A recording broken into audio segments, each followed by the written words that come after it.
여러분 반갑습니다. 6월의 첫 번째 주일, 참 세월이 빨리 가는 것을 느낄 수가 있습니다.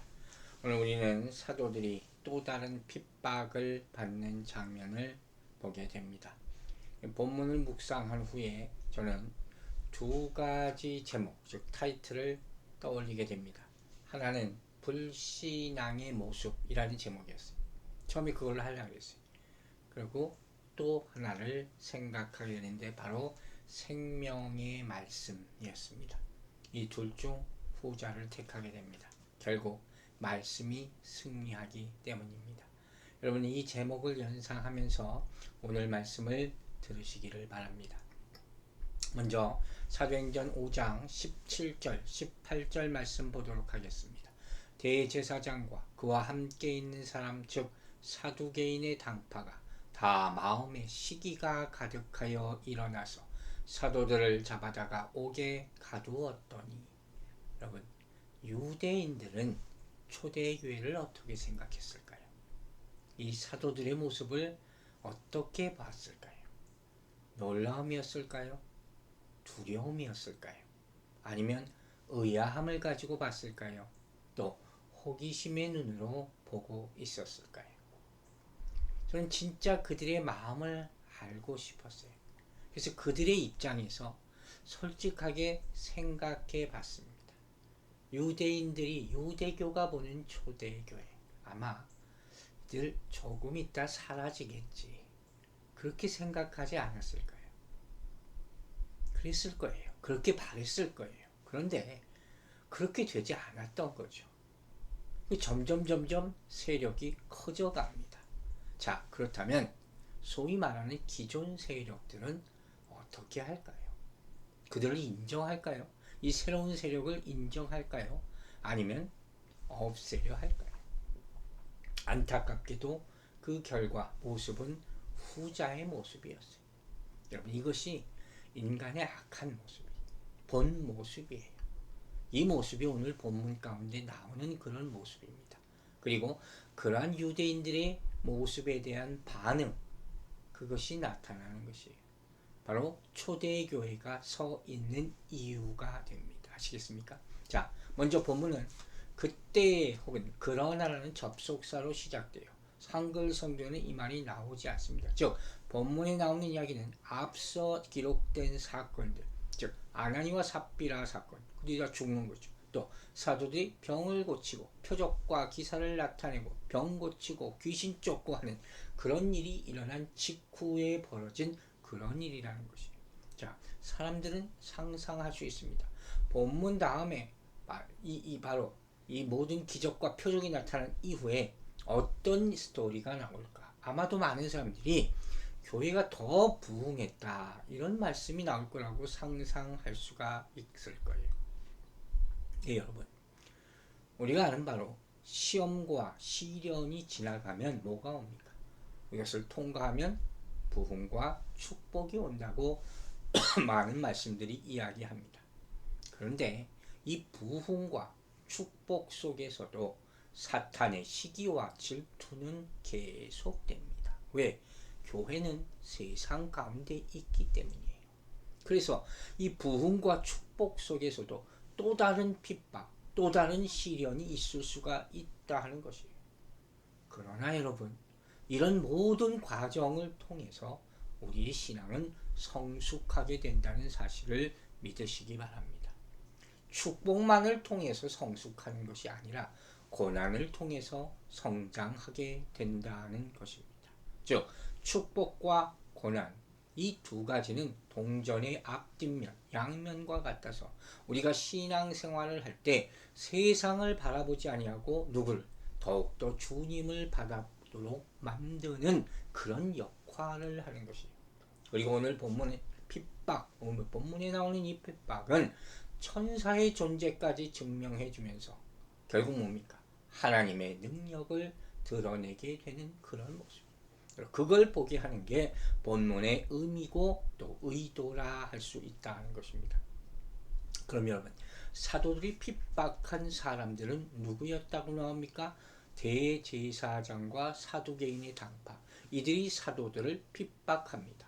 대제사장, 사두개인들, 이 사람들은 당시 유대 종교 지도자들입니다. 이 사람들은 또 뭐라고 생각할 수 있습니까? 자칭 하나님을 섬기는 자들이에요. 이 사람들은 하나님의 일을 하려고 열심히 사도들을 축복해 줘야 할 그런 사람들일 겁니다. 그런데 성경에는 뭐라고 이들을 표현합니까? 다 시기가 가득하여. 자, 여러분, 저는 여기서 참 안타까운 마음이 들었습니다. 여러분, 우리가 아무리 하나님을 먼저 알면, 많이 알면 무슨 소용이 있겠습니까? 앞에서 말한 모든 이 수식은 의미가 없어요. 왜? 기적과 치유에 대한 사두개인들의 반응을 보자는 거예요. 뭡니까? 한마디로 시기. 오늘 이 말을 계속합니다.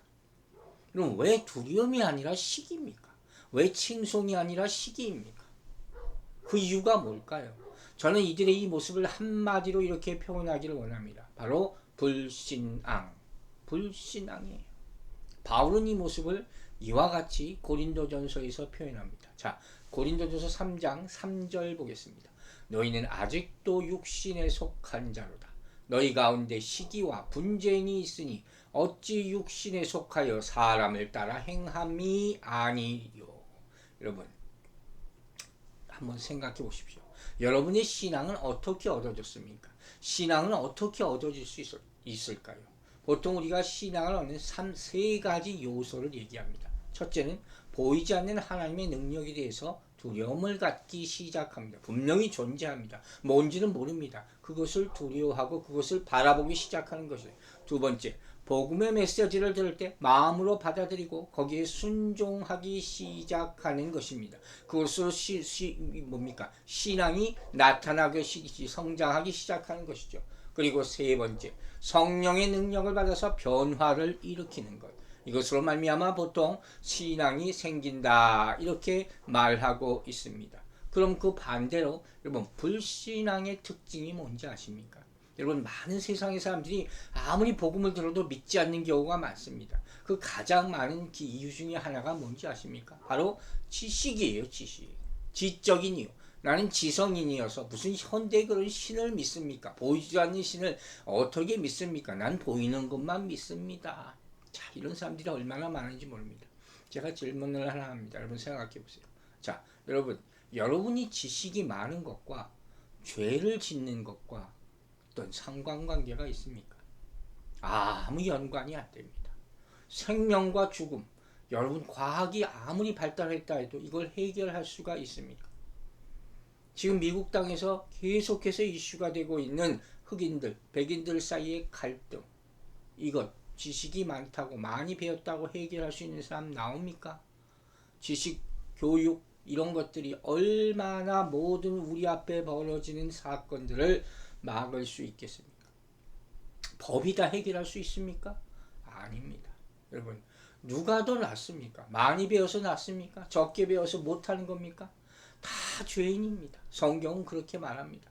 보이게 짓는 죄, 보이지 않게 짓는 죄, 이 차이밖에 없다는 것입니다. 자, 봅시다.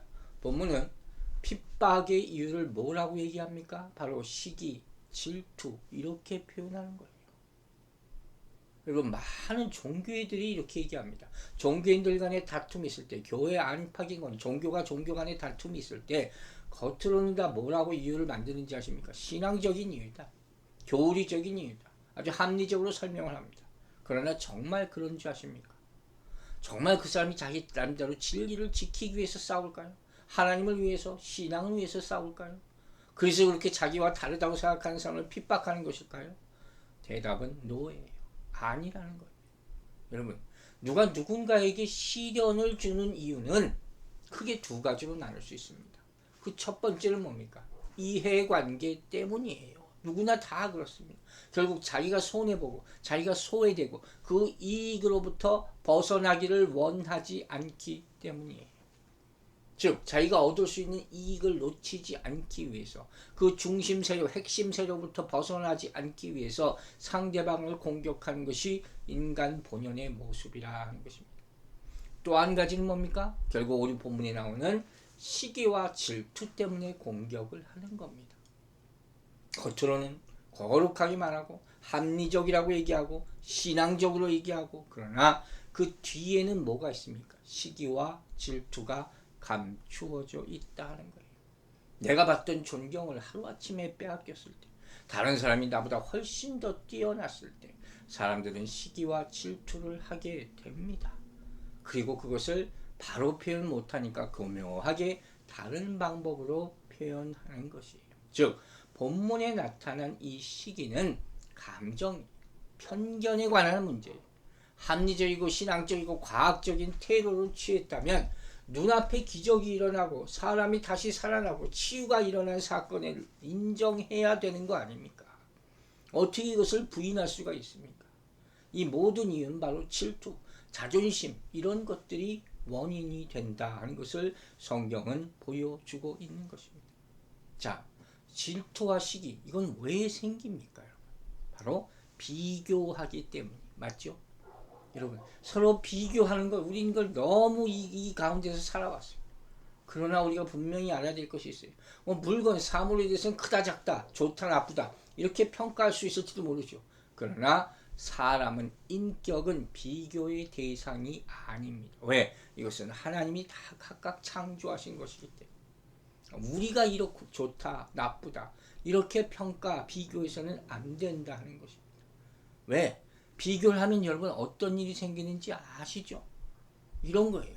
나보다 못났다면 우월감이 생겨요. 나도 모르는 사이. 나보다 잘났다고 생각하면 어떻습니까? 질투를 하게 되는 거예요. 누구나 다 그렇습니다. 여러분 고린도전서 12장 21절 보세요. 눈이 손도로 내가 너를 쓸 데가 없다 하거나 또한 머리가 발도로 내가 너를 쓸 데가 없다 하지 못하리라. 무슨 소리예요? 서로 비교하지 말라는 거예요. 좋다 나쁘다 하지 말고 필요 없다 하지 말라는 거예요. 다 쓰임 받는다는 얘기죠. 우리가 누군가에게 무언가에게 우월감을 가지게 되면 결국 어떻게 됩니까? 교만하게 돼요. 교만하게 되면 그 다음 지배하려 하게 되는 것이에요. 내가 누구도 우월하다고 느끼면 그 다음부터 어떻게 해요? 그 사람 말은 안 듣습니다. 여러분 이런 사람이 많습니다. 자기는 몰라요. 결국 어떻게 돼요? 서로가 서로를 지배하려 하고 모든 상처는 여기로부터 생기는 거예요. 오늘 본문이 바로 그 얘기를 보여주는 것이에요. 자, 그들이 이 유대교 지도자들이 사두개인들이 제사장들이 바로 사도들을 핍박했다. 시기 때문에 사도들을 핍박했다. 그것을 확실히 증명해 주는 단어가 있습니다. 그게 뭐냐? 바로 사두개파라는 그런 말이에요. 사두개파. 여러분 특이한 것은 이 모습 가운데 오늘 본문에 나타나는 모습 가운데 또 사두개파 말고 또 어떤 파가 있죠? 우리가 유명한 바리새파. 이 바리새파인들은 등장하지가 않아요. 그럼 여러분 사두개파의 특징이 뭔지 아십니까? 바로 부활을 믿지 않아요. 이들은 천사의 존재를 믿지 않아요. 그런데 보세요. 이들이 믿지 않는 일이 눈앞에서 계속 벌어지고 있어요. 그들에게 얼마나 큰 굴욕감을 안겨주고 얼마나 당혹스럽겠냐 하는 것이. 천사까지 나타나서 이제 막 난리를 칩니다.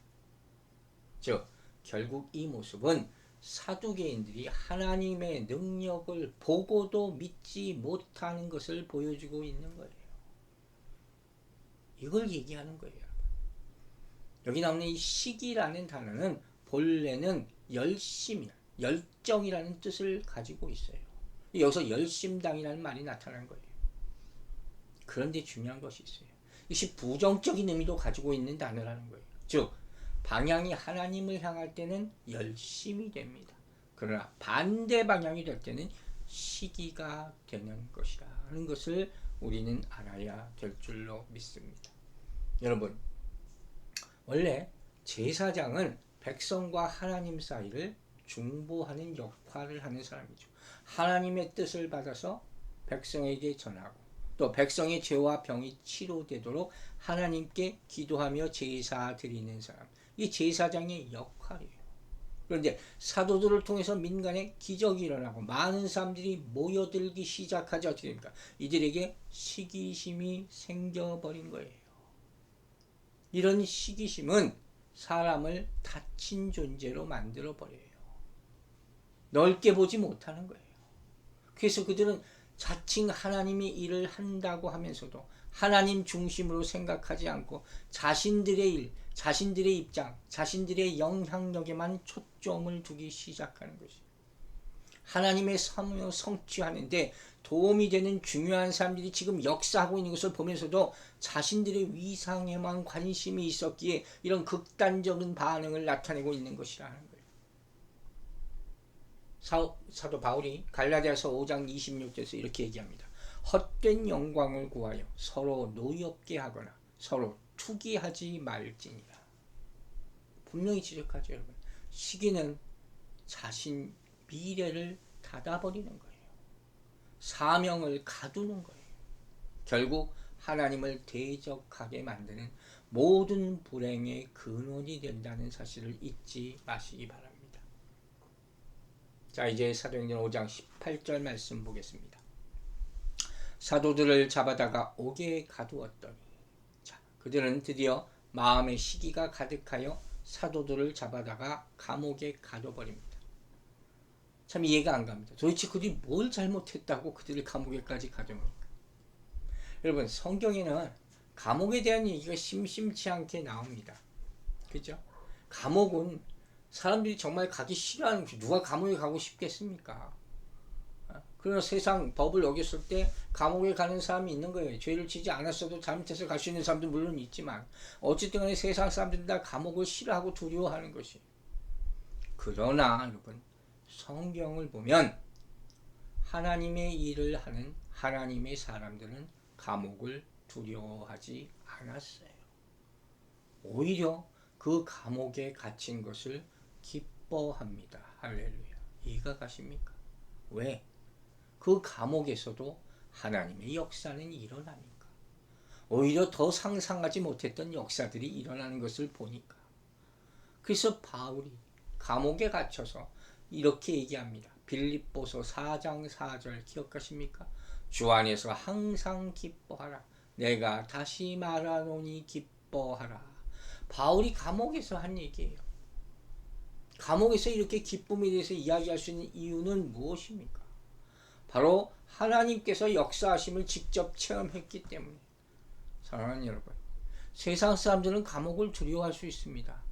그러나 그리스도인은 그것보다도 하나님을 더 두려워하는 사람이 되어야 할 줄로 믿습니다.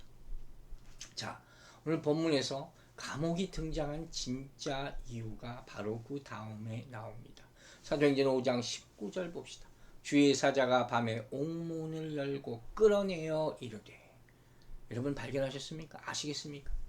여러분, 고난의 이유, 핍박과 고난의 시련의 배후에는 누가 있습니까? 사단이 있습니다. 그러나 이것을 이기신 예수 그리스도께서 살아계심을 잊지 마시기 바랍니다. 성경은 끝까지 읽어야 되는 거예요. 여러분, 교회를 생각해 봅시다. 우리 교회가 진리 가운데 서기를 정말로 간절히 바랍니다. 복음과 진리를 가진 교회는 핍박을 받게 됩니다. 세상으로부터, 거짓된 자들로부터 당연히 핍박을 받게 됩니다. 이것이 진짜 교회라는 사실을 믿으시기 바랍니다. 그리고 그 교회는 고난과 핍박을 통해서 진리를 더욱더 선명하게 나타내고 그 순수성을 지켜야지 끝까지 살아남을 수 있다는 사실도 잊지 마시기 바랍니다. 자, 이제 무슨 일이 일어났습니까? 주의 사자가 밤에 옥문을 열었다. 이렇게 얘기합니다. 여러분 믿어지십니까? 이 가능한 얘기입니까? 아멘만 하지 말고 진짜 믿으시냐 하는 거예요. 여기서 주의 사자는 누굽니까? 바로 천사입니다. 여러분, 하나님은 천사를 사용하십니다. 메신저 역할을 합니다. 분명히 기억하십시오. 우리가 주님을 섬길 때 천사는 우리를 섬기는 종이 된 줄로 믿으시기 바랍니다. 히브리서 1장 14절이 모든 천사들은 섬기는 영으로서 구원받을 상속자들을 위하여 섬기라고 보내심이 아니냐. 아멘. 하나님이 사용하시는 천사라는. 그런데 사두개인들은 뭐라고 했어요? 천사의 존재를 믿지 않았다 그랬잖아요. 그리고 하나님은 이 천사를 통해서 사도들을 감옥에 나오게 하시는 거예요. 여러분 얼마나 통쾌한 장면입니까? 저는 이 장면에서 막 박수를 치게 되는 거예요. 사랑하는 여러분, 굳게 잠긴 옥문을 열 수 있는 분이 바로 하나님이심을 믿으시기 바랍니다. 하나님은 죽은 자도 살리십니다. 하물며 옥문이 무슨 감옥문이 뭐가 대단하겠습니까? 아멘이십니까? 여러분, 우리는 이 장면에서 하나님께서 때를 따라 적절하게 역사하시는 그런 모습을 발견하게 됩니다. 자, 지금 이 날 일어난 이 일은 정말 누구도 생각할 수 없는 그런 장면이죠. 그런데 이때가 바로 누구의 시간입니까? 하나님의 때였어요. 하나님의 시간이었다는 거예요. 여러분 성경은 얘기합니다. 하나님이 일찍 오지도 않으시고 늦게 오시지도 않습니다. 하나님은 하나님의 때에 정확하게 오십니다. 여러분 그 때에 대해서 우리가 전도서를 통해서 많은 말씀을 얻을 수가 있습니다. 그 가운데 전도서 3장 17절 말씀 읽겠습니다.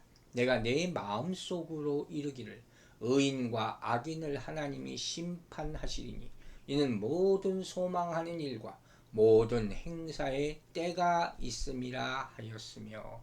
여러분 알겠습니까?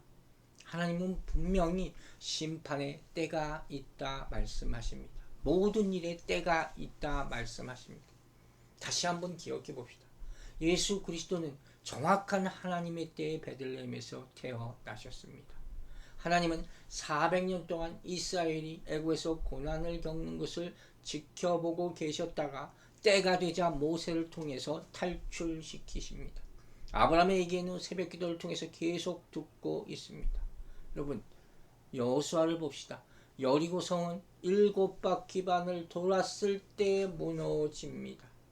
말도 안 되는 얘기지만 그때 하나님께서 이 성을 무너뜨리기로 작정한 때였습니다. 나만 장군 기억하십니까? 문둥병에 걸려서 요단강 물에 들어가서 6번 들어가도 낫지 않다가 7번 들어가자 다 고쳐집니다. 할렐루야. 하나님이 어떤 분인지 아시겠습니까? 여러분 하나님은 결코 졸지도 않으시고 주무시지도 않으신다고 성경은 말합니다. 하나님은 여러분의 고난을 지켜보고 계십니다. 여러분의 상황을 눈동자처럼 지켜보신다 했습니다. 우리의 실패를 보시며 우리의 질병을 보시며 우리의 고통스러운 삶의 모습을 하나하나 다 지켜보고 계심을 믿으시기 바랍니다. 하나님이 침묵한다고 말하는 사람이 있습니까? 그래 보일지 모르나 절대로 침묵하지 않으십니다. 하나님이 아무것도 모른다 이렇게 얘기하는 사람이 있습니까? 그렇게 생각할지 모르나 하나님은 모든 것을 아시는 분입니다. 다만 하나님은 하나님의 때를 기다리고 계산하고 있을 뿐입니다. 바로 이 사실을 믿는다면 우리는 절대로 절망해서는 안 될 것이요 조급해서도 안 될 것이라는 사실을 잊지 마시기 바랍니다. 사랑하는 여러분, 어떤 어려움에도 믿음을 가지고 끝까지 기다리기를, 그리하여 승리를 보기를 주의 이름으로 축원합니다. 자, 그런데 이와 같은 상황에서도 어떤 사람은 이런 질문을 합니다. 오늘 본문을 보면서 참 성경을 이상하게 보는 사람들이 많아요. 이런 질문을 하는 사람이 있었어요. 투옥된 뒤에 이 사도들이 천사가 문을 열어주잖아요. 이렇게 할 바에야 애당초 갇히지 않게 하면 될 일 아닙니까? 왜 꼭 그런 어려움을 당하게, 꼭 감옥에 갇혔다가 다시 건져내고 왜 이런 일을 하게 하십니까? 질문 자체가 그럴듯하기는 합니다. 여러분, 그럼 저도 질문을 하겠습니다. 여러분, 성경을 보면 감옥문이 항상 이와 같이 열렸다고 나옵니까? 사도들이 갇히기만 하면? 잘 생각해 보세요. 오늘 이 본문 말씀은 기적의 의미를 우리에게 일깨워주는 아주 중요한 의미가 있어요. 성경이 많은 이야기들을 봅시다. 어떤 때는 감옥문이 열리고 어떤 때는 안 열립니다. 심지어 어떤 때는 거기 갇혀서 그대로 죽게 만듭니다. 스데반은 천사의 얼굴을 했어도 결국 돌에 맞아 죽었습니다. 바울은 빌립보 감옥에서 찬송을 부를 때 감옥문이 열렸습니다. 할렐루야. 그러나 결국 로마 감옥에서 죽습니다. 예수님은 십자가에 죽으시면서 하나님 아버지 앞에 어찌하여 나를 버리셨나이까 울부짖은데 하나님은 외면하셨습니다. 여러분, 이 사실을 어떻게 생각해야 됩니까? 자, 보세요, 여러분. 사도들은 감옥에 갇힙니다. 그리고 천사들이 들어와서 구출해 줍니다. 이 얼마나 놀라운 체험입니까? 이들은 어떻게 생각했을까요? 아, 하나님이 살아계시는구나. 나를 위해서 지금 역사하시는구나. 여러분, 이것만으로 충분하지 않습니까? 다음에 또 감옥에 간다 할지라도 상관없습니다. 죽어도 괜찮습니다. 여러분, 기도해서 병이 나았습니다. 그럴 수 있습니다. 그런데 다시 또 걸릴 수도 있습니다. 그러면 하나님을 다시 원망하겠습니까? 하나님을 함께하는 체험, 하나님이 나를 고쳐주셨다는 그 체험을 했다는 것 자체가 너무 감사하고 소중한 것이 아니냐 하는 그런 말씀이에요. 어린이들은 간증이에요. 어떤 어느 권사님, 신시하신 권사님의 아들이 거의 죽을 병에 걸렸어요. 근육이 이렇게 수축해서 말라가는 불치병이라고 할 수 있죠. 그런데 기도하고 살아납니다. 놀라운 일입니다. 하나님께 영광 돌렸어요. 그런데 얼마 후에 권사님이 위암 선고를 받아버렸어요. 사실 위암 많이 낫지 않습니까? 특히 한국에서. 처음에 그렇게 걱정하지 않아도 된다 생각했는데 수술해도 안 되고 방사선 치료에도 실패합니다. 그러니까 이 권사님이 결국 하나님 앞에 원망스러운 기도를 합니다. 원망 섞인 기도를 합니다. 아니, 이런 다 죽게 된 정말 못 고치는 질병을 가진데 아들도 고치셨는데 나는 뭡니까? 이게 도대체 이게 무슨 일입니까? 그러자 어느 날 하나님이 응답을 주셨답니다. 여러분, 그 응답을 한번 상상해 보셨어요? 이렇게 응답하셨답니다. 네 아들은 살아서 영광을 돌리고 너는 죽어서 내게 영광을 돌려라. 여러분, 아멘 할 수 있겠습니까? 살아서 영광 돌릴 수도 있는 겁니다. 그리고 죽어서 영광 돌릴 수도 있는 것입니다. 왜? 사나 죽으나 우리는 그리스도의 것이기 때문입니다. 아멘. 아멘. 로마서 8장 28절 말씀 봅니다. 우리가 알거니와 하나님을 사랑하는 자 곧 그의 뜻대로 부르심을 입은 자들에게는 모든 것이 합력하여 선을 이루니라. 아무 때나 다 적용하는 말씀이 아니죠. 이럴 때는 적용된다고 저는 믿습니다. 여러분, 살리시는 것도 하나님이에요. 그러나 죽게 내버려 두는 것도 하나님이심을 깨닫고 믿으시기 바랍니다. 자, 이제 마지막으로 그들을 살리신 이유가 나옵니다. 저는 이 말씀을 이렇게 읽으면서 막 이렇게 벅차올랐어요. 사도행전 5장 20절 읽겠습니다. 가서 성전에 서서 이 생명의 말씀을 다 백성에게 말하라 하매. 여러분 잘 보세요. 감옥에서 건져낸 것보다 더 중요한 것이 이 뒤에 나오는 메시지예요. 여러분, 이 메시지가 뭡니까? 가서 성전에 서서 이 생명의 말씀을 백성에게 전하라. 이 말씀의 뜻이 뭡니까? 사명이에요. 이해하십니까? 사명. 왜 그들을 감옥에서 건져내셨습니까? 감옥에 있게 하는 것보다 더 큰 이유가 있기 때문에, 더 크게 하나님의 영광을 나타낼 수가 있기 때문에, 그 내용이 뭡니까? 말씀을 전하라. 이거예요. 여러분, 하나님의 말씀이 있어야지 사명이 있는 것입니다. 아멘이십니까? 말씀이 없는데 어찌 사명이 있을 수가 있겠습니까? 너는 무엇을 하라. 너는 일평생 이것을 하라. 너는 복음을 어디 가서 전하라. 이런 말씀을 하나님께서 주셨고 그 말씀을 내가 받았기 때문에 그것을 수행하는 것을 가리켜서 사명이라고 하는 거예요.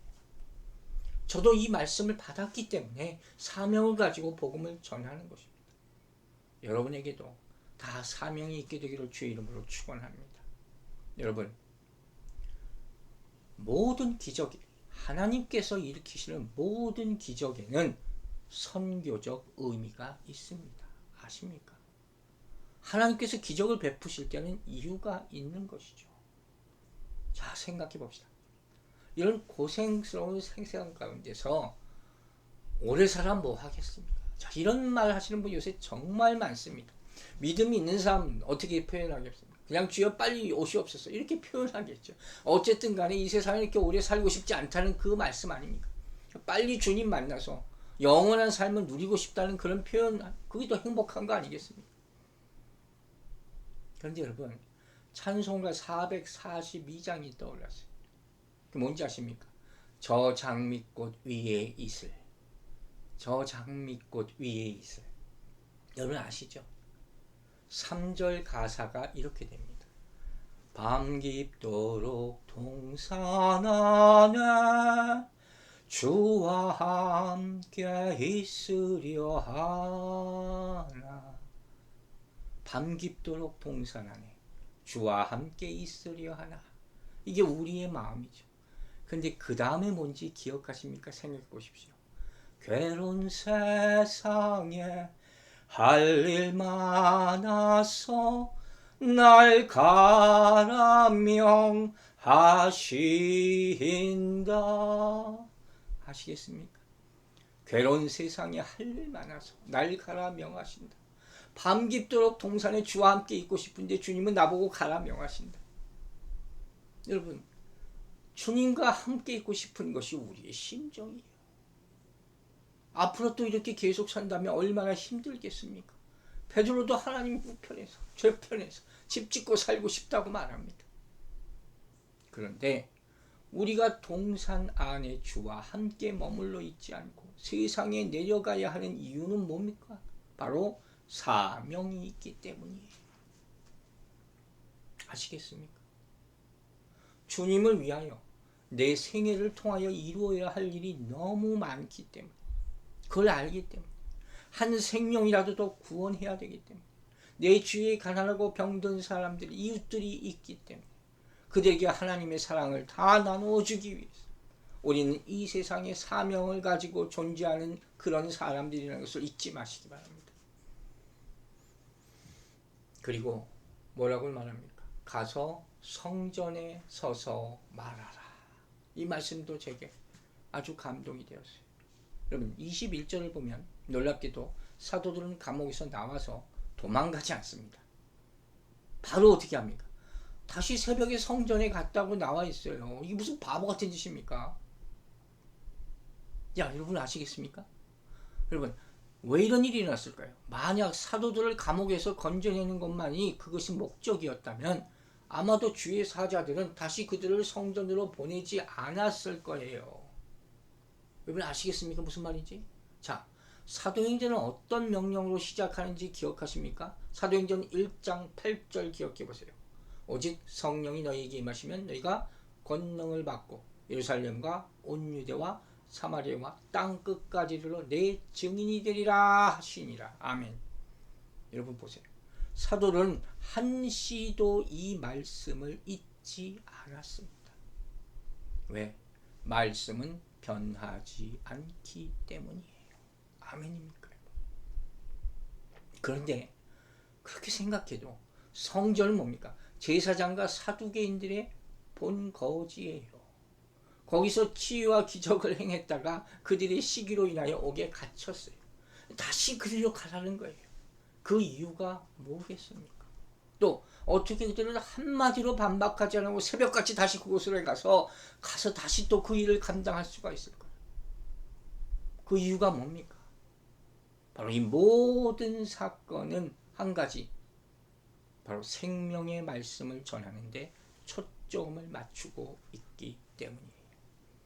여러분, 사도들은 사명을 위해서면 감옥에 들어갈 수도 있고 나올 수도 있는 거예요. 어디든지 갈 수 있는 것입니다. 그들은 어떻게 이게 가능했을까요? 바로 말씀은 우리를 자유케 하기 때문인 줄로 믿으시기 바랍니다. 그 말씀을 위해서 우리는 그 말씀의 능력을 나타내기 위해서 우리 자신의 자유를 반납할 준비가 되어 있어야 합니다. 여러분, 사도들은 자기 자신들을 자유케 한 이 말씀 속에서 그들의 사명을 발견합니다. 그리고 충성하는 것입니다. 세상의 박해가 아무리 크다 할지라도 하나님이 주신 사명이 더 큼을 깨닫고 순종하는 여러분들과 저가 되기를 주의 이름으로 축원합니다. 자, 이제 그들이 전한 것이 무엇인지를 봅니다. 막바지로 갑니다. 뭐라고 했습니까? 그들이 뭘 전했다고요? 생명의 말씀. 오늘 설교 제목이 생명의 말씀. 여러분, 감옥은 죽음을 상징합니다. 그럴 수밖에 없습니다. 그런데 그것을 이긴 사도들은 이제 생명을 전합니다. 할렐루야. 이게 그들을 살리신 이유인 것입니다. 그가 세상에 오신 이유 무엇입니까? 예수 그리스도께서 이 땅에 오신 이유는 무엇입니까? 죽기 위해서, 부활하시기 위해서, 성령을 보내주시기 위해서, 그리고 마지막 때가 오고 심판하실 것을 말씀하시기 위해서. 아멘입니까? 사랑하는 여러분, 여러분에게 생명의 말씀은 무엇입니까? 성경에 있는 모든 말씀이 성경 생명의 말씀이 되기를 바랍니다. 저는 요한복음 3장 16절이 가장 먼저 떠올랐습니다. 하나님이 세상을 이처럼 사랑하사 독생자를 주셨으니 이는 그를 믿는 자마다 멸망하지 않고 영생을 얻게 하려 하심이라. 구원의 복음의 말씀을 받아들이시기를 주의 이름으로 축원합니다. 이번 지난 수요 예배 술에 대한 얘기, 성령 충만에 대한 얘기 기억하십니까? 그럼 다시 물어봅시다. 술이 생명을 줄 수가 있습니까? 세상이 생명을 줄 수가 있습니까? 여러분의 지성이, 지식이 술 취하지 않도록 도울 수 있습니까? 여러분이 가지고 있는 능력이 전쟁을 그치게 할 수가 있습니까? 불평등을 없앨 수가 있습니까? 갈등을 해소시킬 수가 있습니까? 못합니다. 세상은 그것을 줄 수가 없습니다. 지금 이 세상에 우리에게 가장 필요한 것은 무엇입니까? 생명인 줄로 믿으시기 바랍니다. 요한복음 10장 10절에 이런 말씀이 나옵니다. 도둑이 오는 것은 도둑질하고 죽이고 멸망시키려는 것뿐이요 내가 온 것은 양으로 생명을 얻게 하고 더 풍성히 얻게 하려는 것이라. 아멘. 아멘. 마지막입니다. 생명의 말씀을 다 백성에게 말하라. 이렇게 본문은 얘기합니다. 무슨 의미인지 아시겠습니까? 우리는 창세기 1장 1절에 나오는 태초에 하나님께서 천지를 창조하셨다는 말씀부터 계시록의 마지막에 나오는 주 예수여 어서 오시옵소서, 주 예수의 은혜가 모든 자들에게 있을지어다 아멘까지 다 전해야 할 줄로 믿습니다. 교회는 성경에 있는 모든 말씀을 전해야 합니다. 하나도 빠짐없이 하나님이 주시는 모든 감동을 가지고 모든 영감을 가지고 다 전해야 됩니다. 여러분, 제가 점점 더 말씀 하나라도 놓칠세라 두려워하는 이유가 바로 여기에 있음을 아시기 바랍니다. 복음 전부를 전하고자 애쓰는 이유가 바로 여기에 있음을 아시기 바랍니다. 골로새서 2장 3절에 이렇게 말합니다. 그 안에는 지혜와 지식의 모든 보화가 감추어져 있느니라. 아멘. 여러분, 그분 안에 하나님의 모든 능력과 모든 것이 다 담겨져 있습니다. 이것이 생명의 말씀입니다. 이 말씀을 통해 감옥으로부터 나오고 이 생명의 말씀을 전하여 세상을 살리게 되는 여러분들과 저가 되기를, 우리 교회가 되기를 주의 이름으로 축원합니다. 기도하겠습니다. 아버지 하나님, 우리가 더 이상 감옥 안에 갇혀 있지 말게 하여 주시고 감옥으로부터 나오게 해주시는 하나님의 말씀의 능력에 덧입어서 그 뜻을 헤아리고 세상에 나가 생명의 말씀을 전할 수 있도록 우리를 사용하여 주시옵소서. 다시 교회가 열리고 하나님의 영광이 나타나기를 소망하고 기도하는 자들을 축복하여 주시고 그 기도들이 속히 응답되도록 역사하여 주시옵소서. 하나님 아버지, 이 시간 주께 모든 물질로 헌신하는 자들 축복하여 주시고 경제적으로 어려움 가운데 있을 때 서로 돕게 하심을 참으로 감사드리며 이 모든 말미암아 하나님의 큰 영광이 되고 서로에게 은혜가 되는 아름답게 교제하는 교회로 삼아 주시옵소서.